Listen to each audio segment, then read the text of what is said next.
Merci, Pasteur Lindemann, de cette invitation. Ça fait longtemps ça fait longtemps depuis la dernière fois que je suis venu. La dernière fois, Yvan Carluère était toujours le pasteur de jeunes. Je ne sais pas si vous vous souvenez de Yvan, maintenant à Créteil. C'est un plaisir de vous retrouver autour de la parole de Dieu, et surtout aujourd'hui. Et je vous dis ça parce que nous sommes en pleine période, à la fin d'une grande période de fête en Israël. Et la fête qui nous concerne actuellement, c'est la fête des tabernacles. Donc je vais traiter un peu ce sujet aujourd'hui. J'avais prévu un autre texte, mais sachant que à Paris, où se trouve la plus grande communauté juive de l'Europe, il y a toute cette fête qui se passe, il faudrait que je vous parle de ça, parce que Jésus était à Jérusalem pendant la fête des tabernacles. Il a dit des choses très importantes, je dirais que pour nous encore aujourd'hui. Mais juste quelques mots sur Juifs pour Jésus. Ceux qui ne connaissent pas Juifs pour Jésus, nous sommes une association de Juifs convaincus que Jésus est le Messie. Et notre désir, c'est de faire connaître cette bonne nouvelle à tout le monde qui veut l'entendre, mais aussi des fois à ceux qui ne veulent pas l'entendre. Alors, j'étais à la République, à la place de la République, en train de distribuer des tracts. Et je ne sais pas si vous nous avez déjà vus dans la rue, mais quand on sort dans la rue, on affiche Juifs pour Jésus sur nos t-shirts, sur le devant et l'arrière. Et j'entends une voix derrière moi qui dit « Juifs pour Jésus, c'est pas possible. C'est comme dire des végétariens qui mangent de la viande. » Je me suis retourné et j'ai dit « Non, je ne suis pas végétarien, mais je suis juif. » Et je suis convaincu que Jésus est le Messie d'Israël. Et elle m'a regardé, elle m'a dit quelle honte un juif qui prêche Jésus. Alors je lui ai dit, c'est vrai que j'ai honte. J'ai honte de mes péchés. J'ai honte des péchés de mon peuple, mais je n'ai pas honte de Jésus. Je n'ai point honte de l'Évangile. Je crois que ça l'a touchée parce qu'elle a hésité quelques instants avant de me répliquer. Est-ce que votre mère sait ce que vous faites? Alors, il se trouve que Sophia, 2 semaines avant de me rencontrer dans la rue, avait fait un rêve avec Jésus. Coïncidence? Non, je ne crois pas. Alors, on a commencé à étudier la Bible ensemble et on a regardé les passages. Et après quelques mois, Sophia m'a dit, je crois que Jésus est le Messie. Mais pas encore le Fils de Dieu. Donc, il y a encore du travail à faire avec elle, mais c'est ça le travail de Juif pour Jésus. On va dans la rue, on prêche, et des fois, le fruit vient vers nous en fait. Alors, mon épouse est aussi juive, et son frère à elle, vivant en Israël, est venu nous rendre visite, et il voulait reprendre contact avec tous les cousins un peu lointains. Vous savez qu'on ne voit pas toujours tous les membres de la famille, il y a des cousins lointains. Donc, il a téléphoné à une cousine qui s'appelait Nicole, et dit, Nicole, je suis de retour d'Israël, j'aimerais bien te voir, est-ce possible qu'on prenne le déjeuner ensemble? Elle a dit, écoute, je viens d'ouvrir une boutique, donc je ne peux pas trop m'éloigner, mais viens à la boutique et on mangera ensemble. Il a dit, d'accord. Quelle est l'adresse de ta boutique? Elle a répondu, 11 rue Crozatier. Alors, ceux qui connaissent mon association connaissent que 11 rue Crozatier, c'est l'adresse de notre bureau. Alors, mon beau-frère était un peu... Il ne savait pas trop comment répondre. Il a dit, est-ce que tu es sûr que c'est ton adresse? Elle a dit, bien sûr que je sais que c'est mon adresse, c'est ma boutique. Alors, il a dit, mais c'est bizarre parce que mon beau-frère travaille là-dedans. Il a dit, mais c'est vrai, il travaille, mais qu'est-ce qu'il fait? Alors, il était un peu mal à l'aise parce que lui-même, n'étant pas croyant en Jésus, il a dit, écoute, il est le directeur de Juifs pour Jésus. Est-ce que tu as entendu parler? Ah oui, bien sûr, ce sont mes voisins. En fait, c'est ces gros immeubles où il y a plusieurs boutiques et on partage la même adresse. Alors, elle a dit, depuis que j'ai ouvert ma boutique, j'ai toujours voulu rentrer, mais toute la famille m'avait dit, il ne faut pas y aller, ce sont des traîtres. Alors, ce jour-là, même, elle est rentrée au bureau et on a lu le passage d'Ésaïe chapitre 53. Il a été brisé pour nos iniquités, le châtiment qui nous donne la paix est tombé sur lui. Elle m'a dit, Josué, ça c'est Jésus.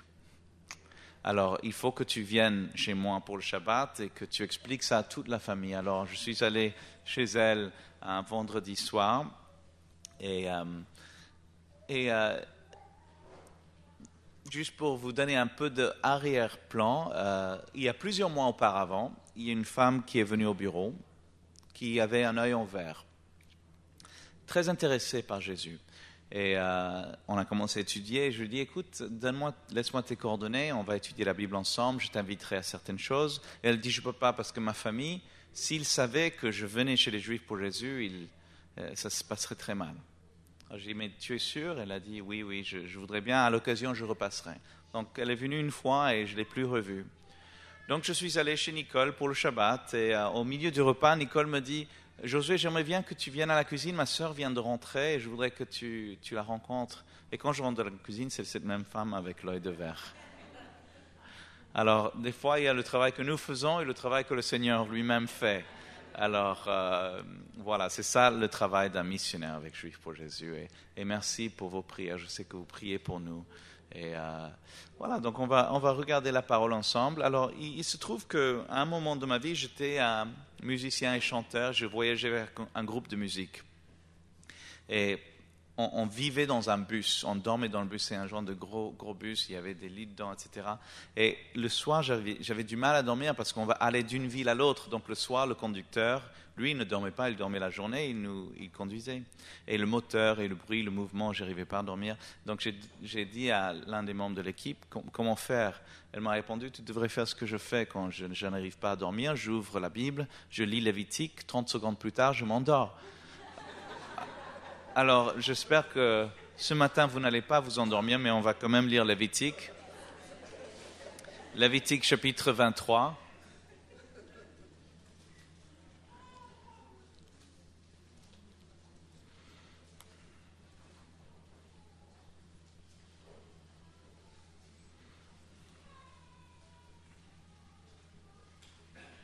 Lévitique chapitre 23 et verset 23.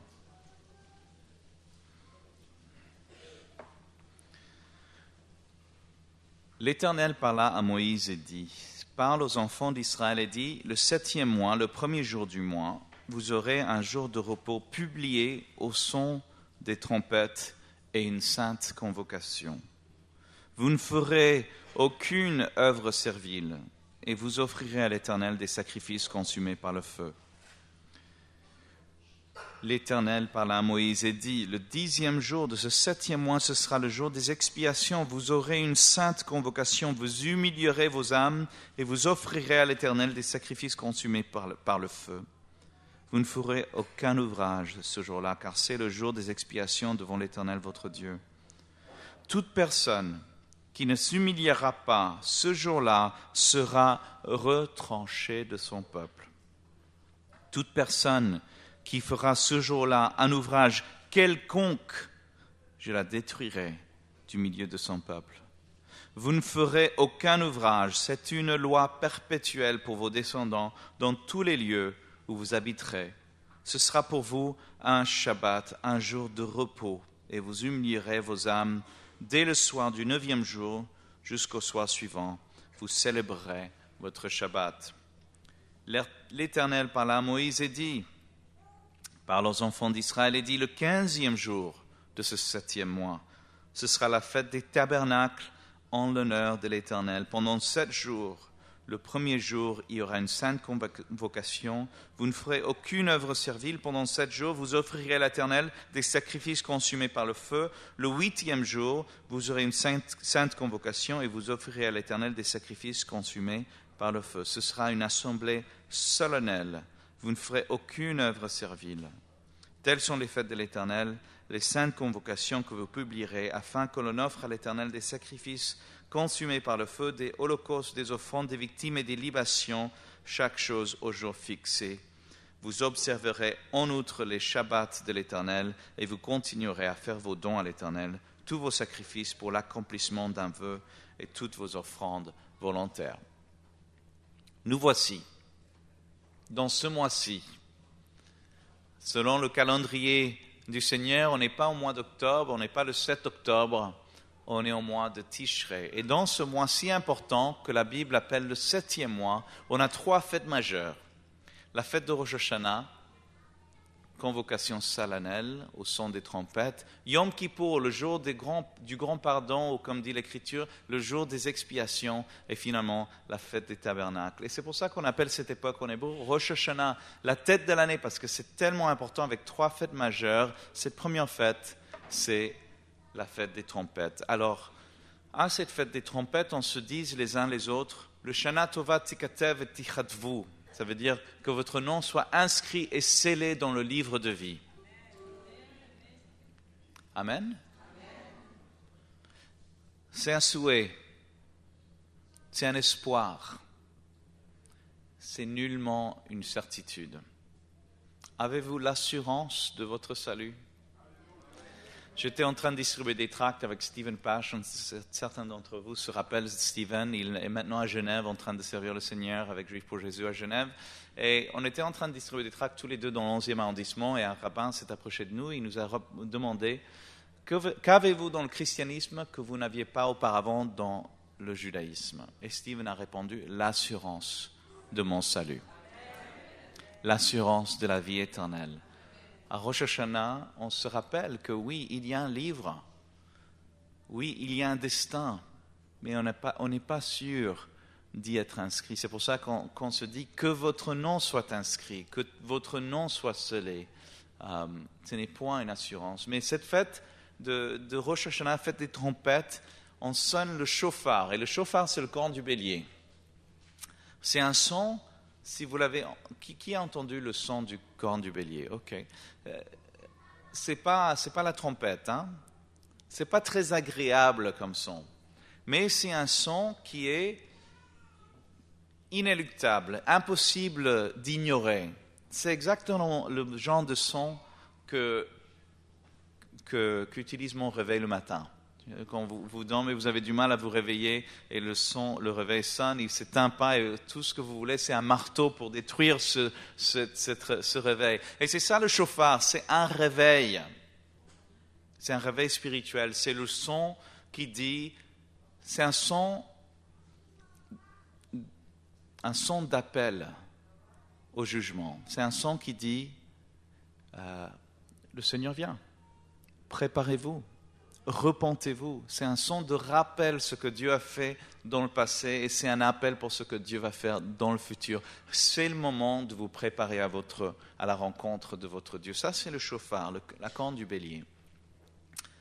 Et comme vous avez lu dans le passage, il y a 9 jours ou 10 jours presque entre ce premier jour des trompettes et le jour des expiations. Et pendant ces 10 jours, on se prépare à la repentance et on se prépare à des œuvres de pénitence. Et dans la communauté juive, les gens sont en train de faire des dons à des œuvres caritatives et essayer de devenir une meilleure personne pour être présentable, pour être digne d'accueillir le roi le jour des expiations. Vous savez qu'il y a 613 commandements dans la Torah, 613 choses qu'on doit faire pour plaire à Dieu, pour comprendre la volonté du Seigneur et pour agir au sein de nos communautés.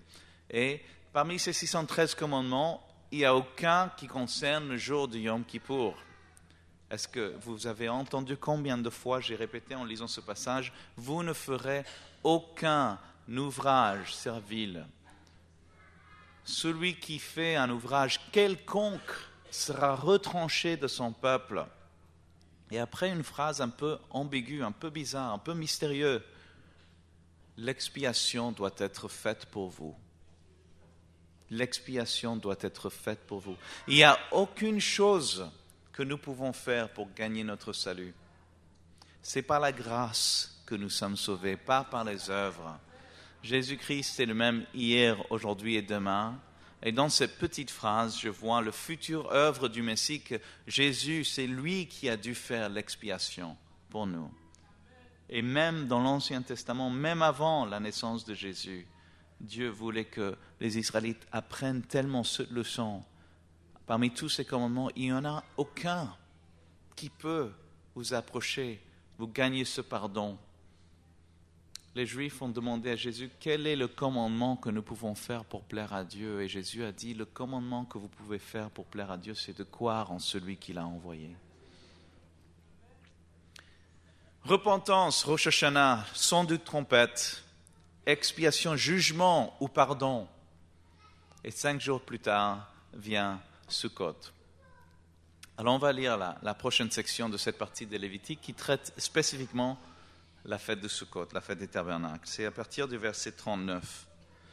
Le 15e jour, Donc 2 semaines plus tard, après le début de cette fête et de Rosh Hashanah, le 15e jour du 7e mois, quand vous récolterez les produits du pays, vous célébrerez donc une fête à l'Éternel pendant 7 jours. Le premier jour sera un jour de repos et le 8e jour, un jour de repos. Vous prendrez le premier jour du fruit des beaux arbres, des branches de palmiers, des rameaux d'arbres touffus et des saules de rivière, et vous vous réjouirez devant l'Éternel, votre Dieu, pendant 7 jours. Vous célébrerez chaque année cette fête à l'Éternel pendant 7 jours. C'est une loi perpétuelle pour vos descendants. Vous la célébrerez le 7e mois. Vous demeurerez pendant 7 jours sous des tentes. Tous les indigènes en Israël demeureront sous des tentes, afin que vos descendants sachent que j'ai fait habiter sous des tentes les enfants d'Israël, après les avoir fait sortir du pays d'Égypte. Je suis l'Éternel, votre Dieu. Donc 2 éléments intéressants. C'est très coloré, c'est une image génial. On construit des cabanes, des tentes, des huttes, et on doit sortir de notre maison, collecter les palmiers, les fruits des beaux arbres, être dans cette cabane et le secouer devant l'Éternel. Très important, très intéressant. Pourquoi ces images de Sukkot? Premièrement, la soukha, le tabernacle lui-même, est une image qui nous rappelle la traversée du désert. Lorsque nous sommes sortis du pays d'Égypte, nous nous sommes retrouvés sous des tentes en Égypte depuis 400 ans, vous imaginez, maison familiale passée de génération en génération, tout d'un coup se retrouver pour les prochaines 40 ans avec nos petits, nos vieux, dans des tentes, dans des lieux désertiques. C'est le rappel de cette expérience tellement marquante que c'était la libération d'Égypte et ensuite d'être dans ce lieu de besoin et de dépendance sur Dieu. Si vous aviez comment est-ce qu'on appelle ça, une satellite, un appareil de prise de photos de satellite dans l'espace à cette époque, et si vous pouviez prendre une photo de l'encampement d'Israël, vous verrez toutes les tribus dans un forme genre de cercle. Au nord de ce cercle, il y aura Dan, et un peu à gauche, et en bas à droite, ce sera Issachar, Zvouloun, dans le sud, Benjamin et Juda, toutes les tribus, toutes les familles, tous les clans d'Israël en cercle, et au milieu de ce cercle, tout le monde dans sa cabane, dans sa hutte, au milieu de ce cercle, une grande tente, une grande cabane. Et ça, c'était la tente, le tabernacle où était Dieu. Et on allait à la porte de ce tabernacle quand notre enfant était malade, quand on avait un différend avec le voisin, quand on n'avait pas assez de nourriture pour nourrir sa famille. C'était la porte où on allait quand on avait des péchés à confesser et à se réconcilier avec Dieu. C'était ce cabane on doit sortir pendant 7 jours, doit nous rappeler notre passé. Alors j'ai construit une cabane avec mes enfants cette année et ça m'a rappelé ce que moi je faisais avec mes parents. C'est un peu comme le sapin de Noël. On se rappelle en faisant avec nos enfants ce qui s'est passé dans le passé. Et Dieu veut qu'on se souvienne de quelque chose. Mais ce qui est intéressant, ce n'est pas que nos ancêtres ont vécu dans des cabanes. Dieu voudrait qu'on se rappelle qu'il nous a libérés du pays d'Égypte. Dieu voulait qu'on se rappelle qu'on était esclaves.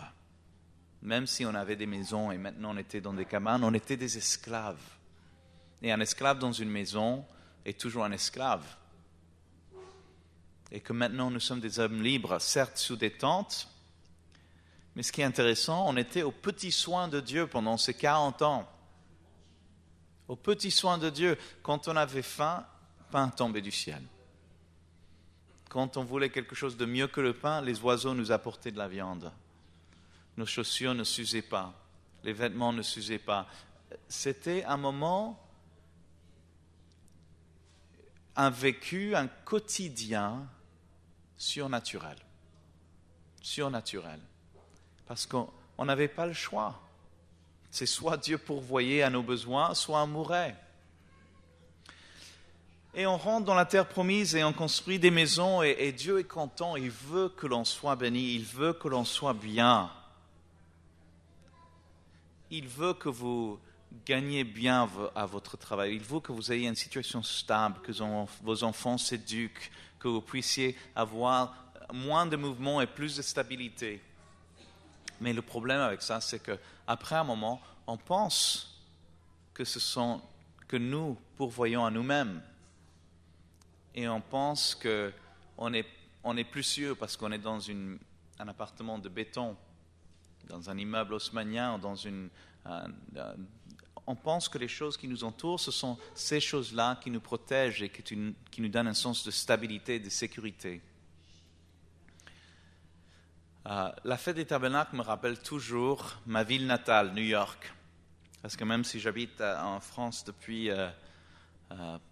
plus de 15 ans, je crois, je suis de New York et il se trouve que quand les 2 tours sont tombées, j'étais à New York et je les ai vus tomber, s'écrouler.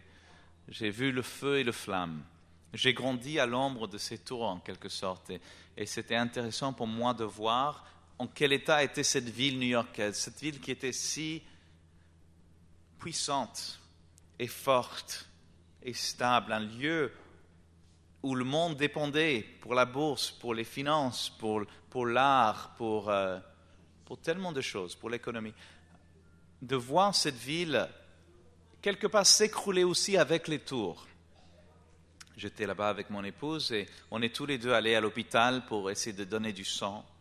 Et à l'hôpital, les gens couraient d'une aile à l'hôpital à l'autre. Les administrateurs des hôpitaux sortaient pour essayer de ramener un peu le calme et s'effondraient en larmes à leur suite. C'était un lieu où tout le monde était déboussolé, il n'y avait aucune autorité qui parlait, la ville était livrée un peu à elle-même. Et j'ai appris une leçon. Ce n'est pas l'absence du danger qui donne sécurité, mais la présence du Seigneur. Ce n'est pas les choses qui nous donnent un sens de confort, mais la présence de Dieu. Et c'est ça la leçon des tabernacles. Le Seigneur nous invite, sortez de ce lieu de confort pour vous rappeler à dépendre sur le Seigneur. Et on doit se réjouir devant le Seigneur. On doit se réjouir, on doit prendre le palmier et se réjouir devant le Seigneur. Alors, pour les rabbins, ça c'est le commandement parmi les 613 le plus difficile. Il explique ainsi. Garder le Shabbat, je peux le faire par un exercice de ma volonté. Manger cachère ou parler bien à mes parents. Toutes les choses, les commandements dans la Bible, il s'agit d'un comportement que l'on peut arriver à atteindre par une maîtrise de soi, par une certaine discipline. Mais comment être dans la joie par le commandement biblique? Comment est-ce possible, comme dit l'Écriture dans un autre passage, se livrer entièrement à la joie pendant 7 jours? La joie est une réponse spontanée du cœur. Il n'y a aucune discipline ou force de volonté qui peut m'obliger à être dans la joie. Donc les rabbins ont donné ordre que pendant la fête de Sukkot, pour accomplir le commandement, on a le droit de boire un peu plus de vin que normalement, pour rentrer vraiment dans la joie.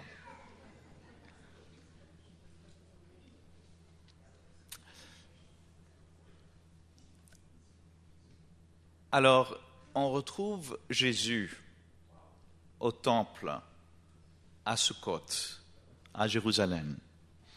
On va lire ce que lui a dit par rapport à la joie et par rapport à cette fête. Donc, je vous invite à tourner à Jean chapitre 7.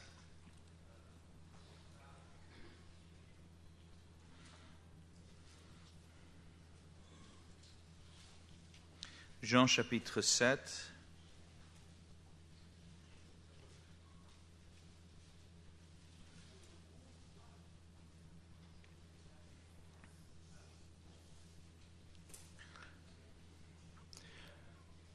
On va lire juste 2 versets. Le dernier jour, le grand jour de la fête, Jésus, se tenant debout, s'écria, « Si quelqu'un a soif, qu'il vienne à moi et qu'il boive. Celui qui croit en moi, des fleuves d'eau vive couleront de son sein, comme dit l'Écriture. »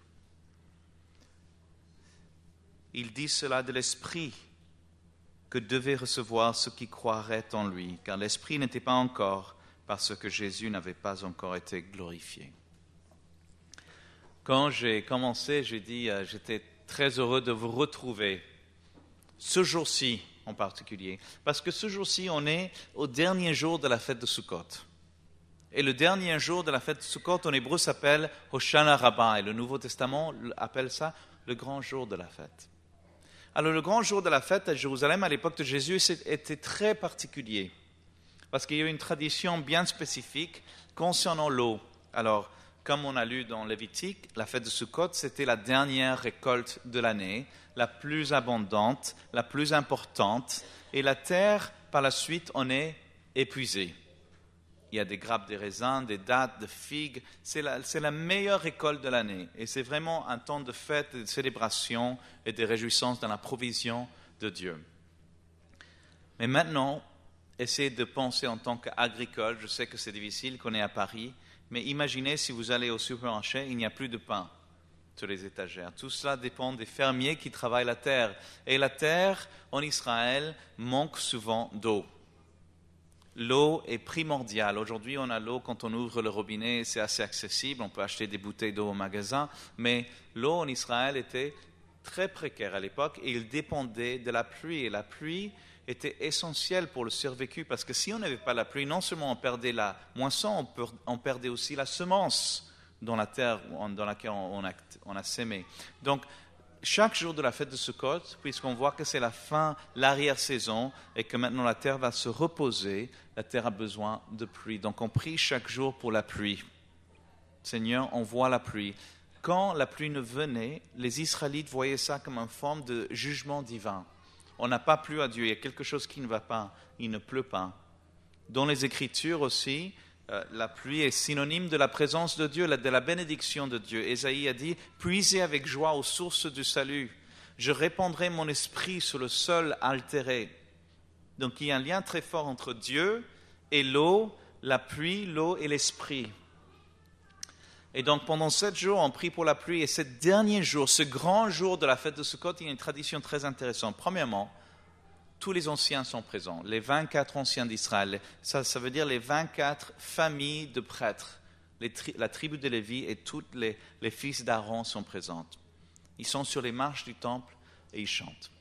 Ils chantent à l'Éternel. Ils chantent au psaume 113, au psaume 118. C'est magnifique, ce psaume, on l'appelle le grand Hallel, ces psaumes dans cette collection-là. Et là, on peut trouver des choses magnifiques, précieuses, aux yeux de l'Éternel et la mort de ses saints. Aujourd'hui, c'est le jour que le Seigneur a fait. Aujourd'hui, c'est le jour du salut. Attachez la victime au camp de l'autel. Anna Adonai Hoshiana, Seigneur, sauve maintenant. Anna Adonai Hatzlichana, Seigneur, bénis-nous maintenant. On voit ta prospérité. Réponds à nos prières pour la pluie maintenant. Et donc, quand ces prêtres sont là en train de chanter, l'un des prêtres quitte les rangs de cette famille lévitique avec une cruche d'or, cruche dorée, quitte le temple, va dans les ruelles de Jérusalem pour finalement tomber sur la piscine Shiloach en hébreu. Dans le Nouveau Testament, on l'appelle Siloé. Il remplit cette cruche d'eau de cette piscine, symbole des prières pour la pluie et de la bénédiction d'en haut. Il rentre au temple, et pendant qu'il rentre, c'est comme un phénomène de fronde qui le suit. Une foule s'agrandit et s'accumule, et à chaque 50 mètres, chaque 100 mètres, il y a tellement de monde, ils sont obligés de s'arrêter. Et quand ils s'arrêtent, ils chantent « Hodou l'Adonai ki tov, ki leolam chasdo » « Béni soit l'Éternel, car il est bon, car sa bienveillance dure à toujours. » Quand il arrive sur les marches du temple, les anciens sont en train toujours de chanter, de finir ce magnifique psaume. Il est rejoint par un autre prêtre. Ce prêtre, il a un bol en argent rempli de vin, symbole de la récolte, les raisins, symbole de la bénédiction divine. Les deux rentrent ensemble juste au seuil de lieu saint sur l'autel. Ils font le tour de l'autel 7 fois. Et 2 fois, et 3 fois, jusqu'à 7 fois, tout le monde de Jérusalem, selon l'historien Flavius Josephus, il y a 3 millions de Juifs qui se rendaient à Jérusalem pour cette fête. 3 millions. Et Jérusalem, ce n'est pas Paris, c'est beaucoup plus petit. Et tout le monde est là avec leurs palmiers, le fruit des beaux arbres, toutes les espèces de fruits qu'on a lus dans le passage en Lévitique, ils les ont dans les mains. Ils sont en train de chanter avec les prêtres maintenant, ils connaissent les paroles des psaumes.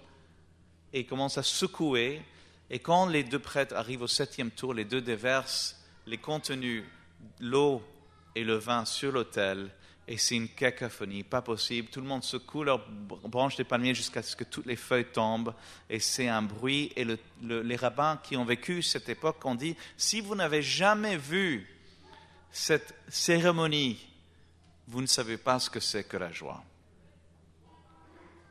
Vous ne savez pas ce que c'est que la joie. Alors, on retrouve Jésus, ce dernier jour, ce grand jour, et je vais relire et je vais vous demander à faire très attention au texte. Je vais juste lire le verset 37, peut-être le verset 38. Le dernier jour, le grand jour de la fête, Jésus, se tenant debout, s'écria, « Si quelqu'un a soif, qu'il vienne à moi et qu'il boive. Celui qui croit en moi, des fleuves d'eau vive couleront de son sein. » Comme dit l'Écriture. Jésus, quand il parle dans le Nouveau Testament, ce n'est pas souvent que l'on décrit ce qu'il fait physiquement. Mais ici, Jésus est obligé de faire 3 choses. Se tenir. Alors ça a du sens. Est-ce que ça vous est déjà arrivé d'être au Trocadéro à minuit le 31 décembre ? Vous savez ce que c'est ? C'est comme ça, on doit se tenir pour ne pas être emporté par la foule, n'est-ce pas ? Deuxièmement, c'est marqué qu'il a dû se mettre debout, il a dû se rendre visible. Et troisièmement, il a dû s'écrier, il a dû crier. Il a dû crier à plein gosier. Jésus avait l'habitude de parler à des milliers de gens. Mais ici, dans ce cadre de millions, avec cette cacophonie de bruit, le chant des prêtres, et qu'ils sont tous en train de crier « Anna, Adonai, Hoshiana » « Seigneur, sauve-nous !»« Seigneur, envoie la pluie maintenant, nous te prions. Nous sommes ton peuple, réponds à nos prières. » Jésus est là. Il ne peut pas s'empêcher de dire « Me voici, je suis là, je suis la réponse à vos prières. Venez à moi, tous ceux qui ont soif et boivent, et de son sein couleront des eaux vives. » Il y a plusieurs choses qui se passent après dans ce passage, vous pouvez le lire plus tard. Il y a une division. Il y a une division à Jérusalem. Ce peuple de 3 millions qui sont venus de partout dans le monde.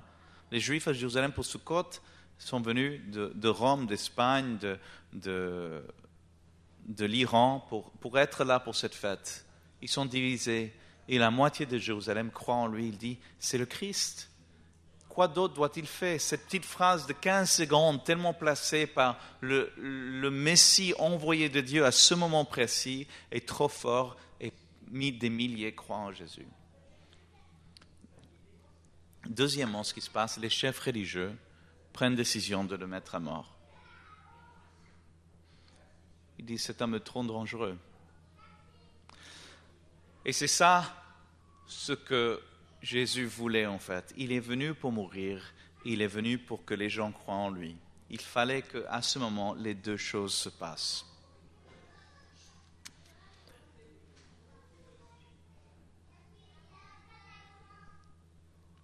Il y a un 3e élément de cette fête de Sukkot, c'est la lumière. Alors rappelez-vous que la fête de Sukkot, c'est une fête qui dure 8 jours, une semaine. Et à Jérusalem, au temple, à l'époque de Jésus, il y avait 4 énormes bougeoirs avec 4 bougies chacun. Et c'était tellement puissante cette lumière que c'est marqué dans les commentateurs que tout Jérusalem était rempli de lumière la nuit à cause de ces lumières. C'était impossible de louper la lumière qui sortait de Jérusalem. Ils ne pouvaient pas la contenir. Alors cette lumière était allumée seulement pour la fête de Sukkot. Et ces lumières avaient une symbolique très importante. Pour les rabbins, cette lumière représentait la lumière de la création. Vous savez, quand Dieu a dit ainsi que la lumière soit, il ne parlait pas du soleil, il parlait d'une autre lumière. Cette lumière était la source de lumière pour le soleil, pour les étoiles, pour la lune. Et selon les rabbins, Dieu a caché cette lumière sous son trône parce qu'elle était tellement puissante qu'elle pourrait éblouir l'univers par son éclat. Et ils comprenaient qu'un jour, quand le Messie viendra, ce sera lui, cette lumière. Alors donc on retrouve Jésus toujours dans le temple, toujours à Sukkot. Et voici la deuxième chose qu'il dit pendant Sukkot. C'est Jean chapitre 8, verset 12, juste quelques versets après notre passage qu'on vient de lire. Jésus leur parla de nouveau et dit, « Je suis la lumière du monde. Celui qui me suit ne marchera pas dans les ténèbres, mais il aura la lumière de la vie. » C'est seulement cette phrase. Et tout d'un coup, les chefs religieux réagissent et disent « C'est faux, c'est du blasphème, on ne peut pas accepter cela. » Et pourtant, on ne peut pas. La lumière, c'est la lumière. Elle brille et les ténèbres ne l'ont point reçue. Ok, frères et sœurs, c'est bien beau tout cela. Qu'est-ce que cela nous importe aujourd'hui? À vous ici, on va quitter ce lieu et on va aller à notre travail. J'aimerais vous dire plusieurs choses. Premièrement, on n'a pas besoin de vin pour être dans la joie. On n'a pas besoin des choses de ce monde pour être dans la joie.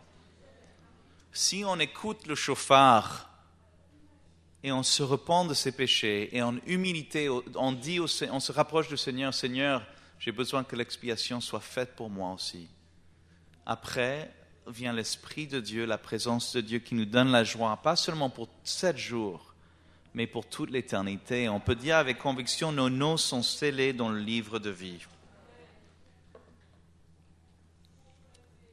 Mais pourquoi donc est-ce qu'on ne vit pas cela tout le temps? Je vais vous dire tout simplement pourquoi moi je ne le vis pas tout le temps. C'est le péché. Il n'y a pas d'autre réponse. Quand je me donne à mes propres égoïsmes, à mes propres besoins, je me focalise trop sur le matérialisme et j'oublie la présence de Dieu. Vous savez, la présence de Dieu, c'est cette présence qui me dit « Josué, tu n'aurais pas dû dire ça. Tu n'aurais pas dû faire ça. Tu n'aurais pas dû penser ça. » La présence de Dieu m'invite de quitter mon lieu de confort et de retourner à ce lieu de besoin sur le Seigneur, le tabernacle de Dieu. Donc je dirais que si vous n'êtes pas dans la joie, si vous n'êtes pas livré entièrement à la joie pour que les autres puissent le voir et le sentir et le vouloir, le désirer, sortez de vos maisons, frères et sœurs. Sortez de vos zones de confort. Revenez dans le tabernacle de Dieu pour être réconcilié avec lui, pour être guéri par lui, pour vivre sa pleine présence. Parce que ce n'est pas ces choses-là qui vont vous donner de la stabilité, de la sécurité financière, de bonheur dans vos relations, c'est la présence de Dieu. Deuxièmement, la lumière ne peut pas se cacher. Je sais que vous avez une réunion d'évangélisation aujourd'hui à 15h. Il n'y a pas de temps propice pour partager l'évangile. La lumière, on l'allume pas seulement le dimanche après-midi, elle est éteinte le reste de la semaine. Pouvez-vous juste, dans un instant, on va prier, je vais vous demander à penser à vos collègues de travail. Je vais vous demander à penser à vos amis d'école. Je vais vous demander d'enlever le buisson dans vos vies. Jésus a dit que votre lumière luise ainsi devant les hommes, pour qu'ils voient vos bonnes œuvres et qu'ils glorifient votre Père qui est aux cieux. Ne cachez pas la lumière que Jésus a mise dans votre vie. Prions. Dieu d'Abraham, d'Isaac et de Jacob, je te remercie pour ta présence dans nos vies, Seigneur. Et Seigneur, je prie que tu nous donnes le courage d'entendre la voix de ton Saint-Esprit dans nos vies, qui nous rappelle à l'ordre, qui nous rappelle à la repentance et qui nous invite à rentrer dans ta présence. Seigneur, j'aimerais juste penser à Sophia ce matin et à Nicole et aux autres que j'ai rencontrés récemment. Et j'aimerais vous inviter, frères et sœurs, je vais faire une petite pause de 10 secondes, de juste penser dans vos esprits les noms de vos collègues et de vos amis d'école à qui vous n'avez pas encore témoigné, mais que votre lumière brille devant les âmes.